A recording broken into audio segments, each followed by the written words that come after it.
নিয়ত করা হয় তার প্রয়োজনীয়তা আছে কি? জি, প্রয়োজনীয়তা আছে। 4 রাকাত জোহরের 4 রাকাত সালাতের আমি নিয়ত করছি, মর্মে যদি কোনোদিন নিয়তের দোয়া প্রমাণ হয়ে যায়, আমি আব্দুর রাজ্জাক বিন ইউসুফ নোয়াখালী লক্ষ্মীপুর আসা তো দূরের কথা, আর জাতির সামনে দাঁড়াবই না, আল্লাহর কসম। নিয়াত অর্থ সংকল্প, এটি করা ফরজ এবং পড়া বেদাত।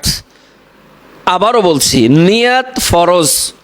সহিহ বুখারী প্রথম খণ্ডের 1 নম্বর হাদিস, ইন্নামাল আমাল বিন্নিয়াত, মানুষের কর্ম তার নিয়াতের উপরই নির্ভর করে।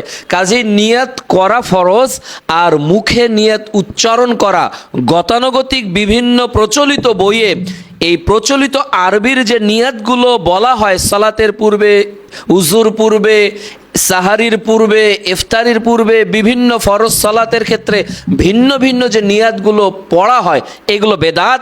কাজে আসুন আমরা নিয়াত করি, অন্তর থেকে সংকল্প করি, আর যাবতীয় উচ্চারণকৃত নিয়াতের বেদাত থেকে দূরে থাকি।